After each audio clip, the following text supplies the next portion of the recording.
Stepping into my Sun Tower temple complex, we seem to turn back time to visit the kingdom of Kampa in the Middle Age.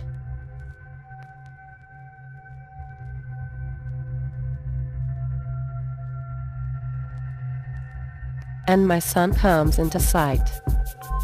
It's a complex of solemn towers and temples with imprints of the glory reign of Cham kings. The red color of bricks has faded over the time, but trees remain green all year round.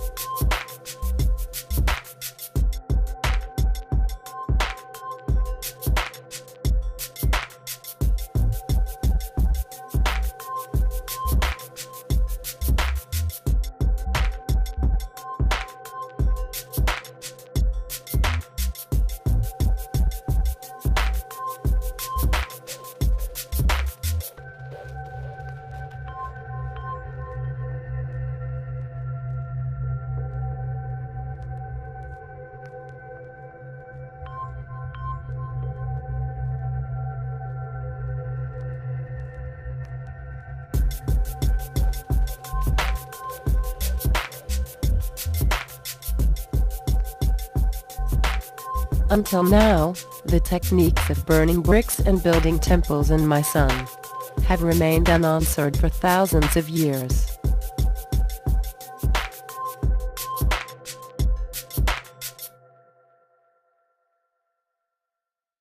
Quang Nam, the land in the south of the central coast, is the venue of the northern, southern and foreign cultures.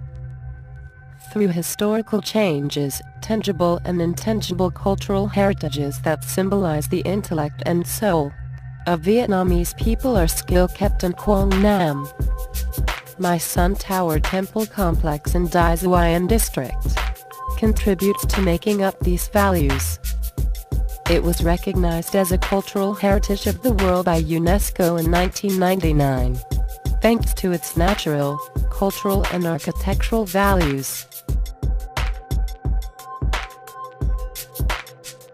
My Sun Tower Temple Complex is located in a valley surrounded by high mountains. Built from the 4th century to the 13th century by Cham kings.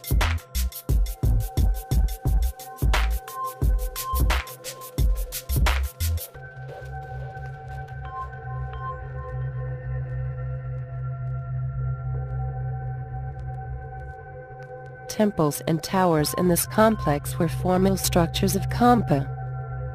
Kampa existed from 192 to 1832, and the Cham people have become one of the 54 ethnic groups of Vietnam. They live along the central coast of Vietnam, from Gan Mountain Pass to Ker Mountain Pass, Thailand.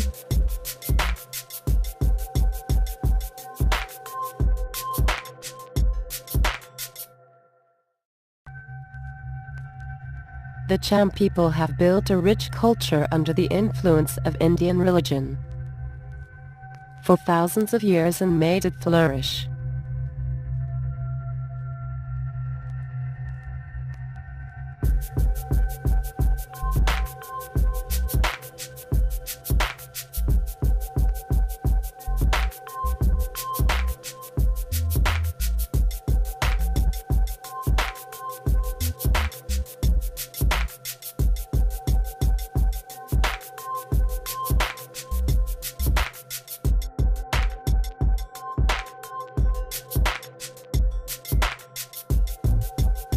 My Sun Tower Temple Complex can be said should be the pinnacle of Cham culture.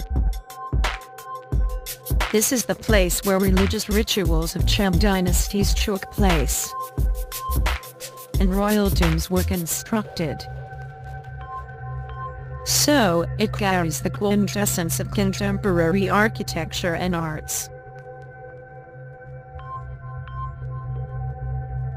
The complex is regarded as one of the temple centers of Hinduism in Southeast Asia and the only heritage of this kind in Vietnam.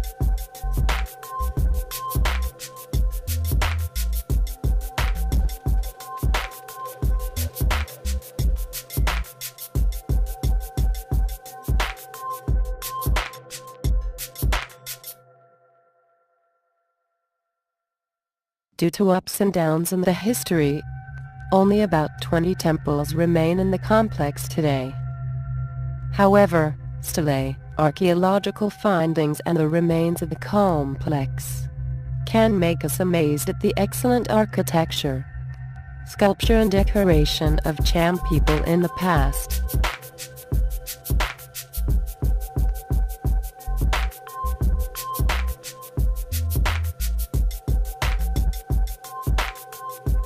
Built and developed during nearly 10 centuries, temples and towers in the complex reveal the diversity in architecture of Cham dynasties.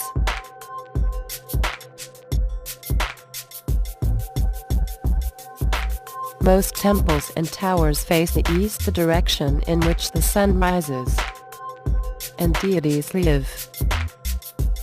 This expresses Cham kings' respect to their ancestors and their look at the other world. In general, all Cham towers were built on quadrilateral foundations. A tower consists of 3 parts, a base representing the earth, a body symbolizing the mysterious world of deities, with images of people offering flowers and fruits or trees and animals.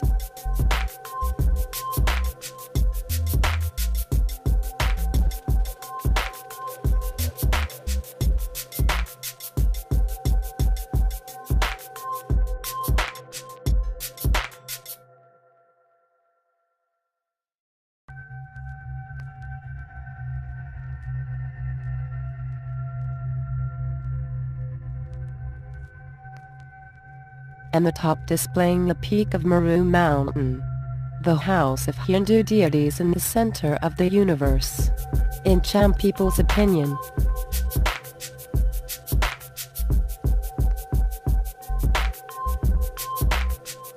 The interior of Cham temples and towers is quite simple. However, the higher the walls get, the thicker they become. The width of thinnest part is 60 centimeters and that of the thickest one is nearly 3 meters. Cham architects built their temple whose roof is 3 to 5 times bigger than the foundation in a certain way that makes it stay until today.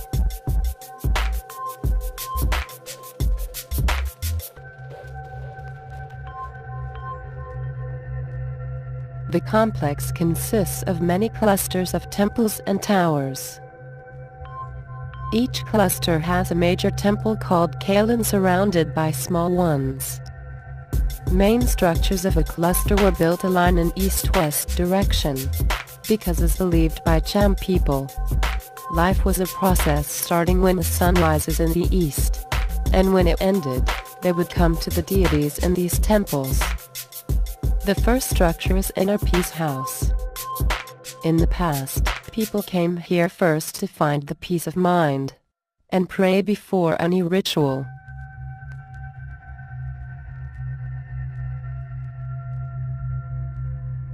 The main temple represents Meru Mountain and it's the place where people worship Shiva. There are no windows in Cham people's temples. Only additional towers have windows.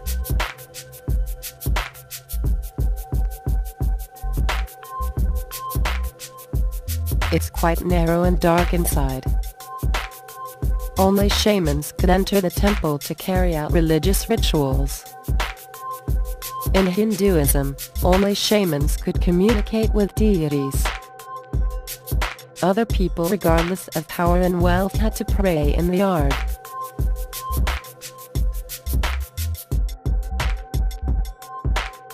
Towers and temples in my son were built from bricks. No outer frame or mortar can be found here. These bricks were sharpened and joined together to create firm walls.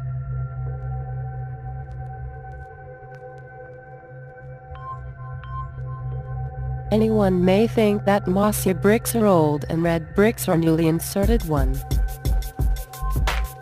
But in fact, color of original bricks remains unchanged over the time. So, the method that Cham people used to make bricks stuck together or burnt bricks stayed unanswered until today.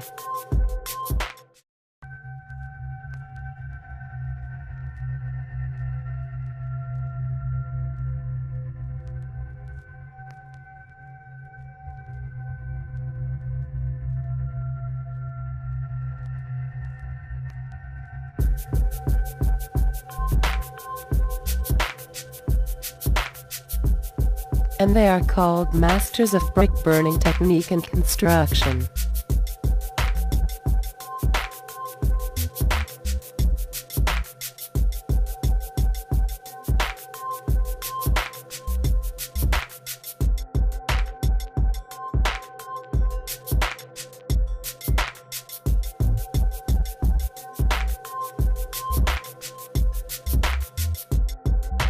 There is a stone temple in my son. It's also the only stone temple and monuments of Cham people.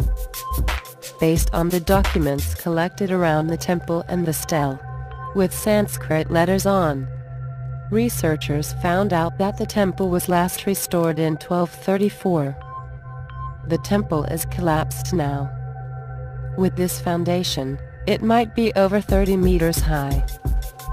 This is the highest temple in my Sun Tower temple complex.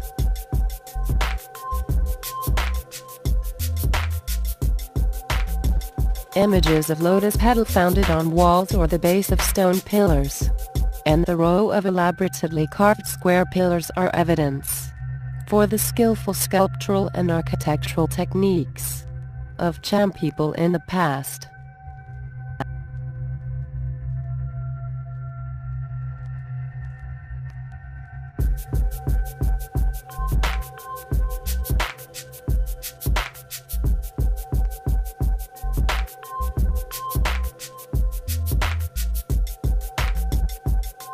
Many temples and towers have nice architecture. Most of them have fallen into oblivion, but some pieces remain, like images of deities, dancers or holy animals. All of them carry the imprints of Cham culture and fine arts during 1,000 years.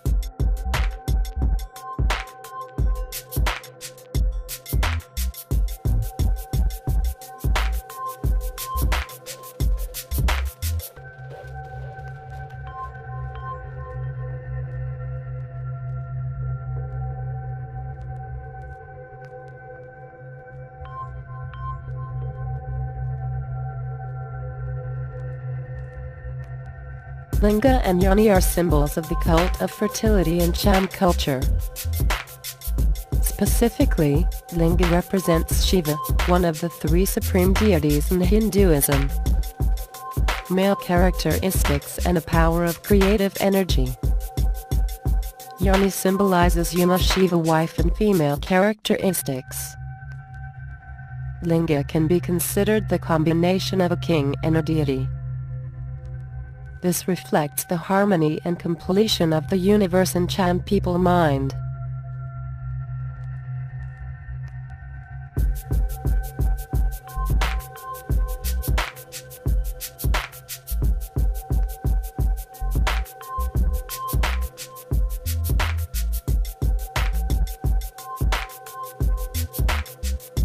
The symbols of Linga and Yoni express a spiritual world of Cham people in the past because they belong to the deity's world, and show farmers' wish for harmony between the yin and the yang, creativity, and the power of their dynasties.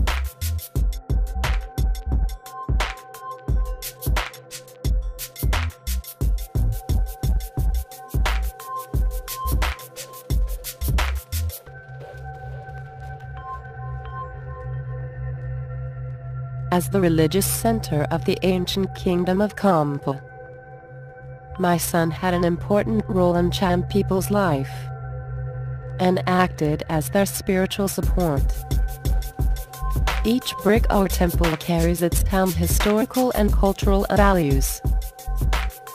Although Cham people no longer built temples here from the 13th century on, the sacred land still brings descendants of Cham people special emotions.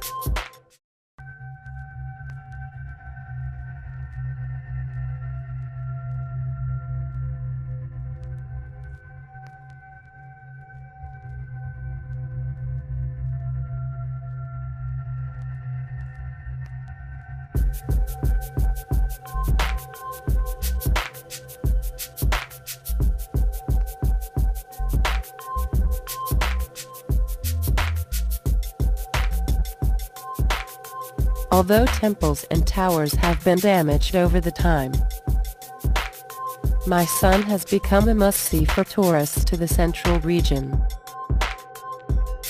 Medium-sized and small structures here contain the quintessence of artists.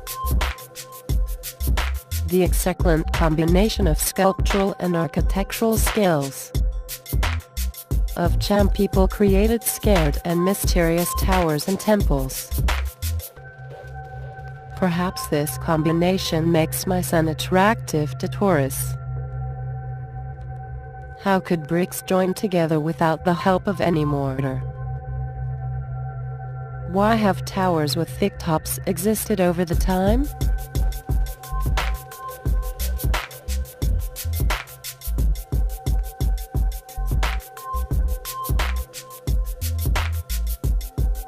People are still in search of answers for the mysteries of a civilization.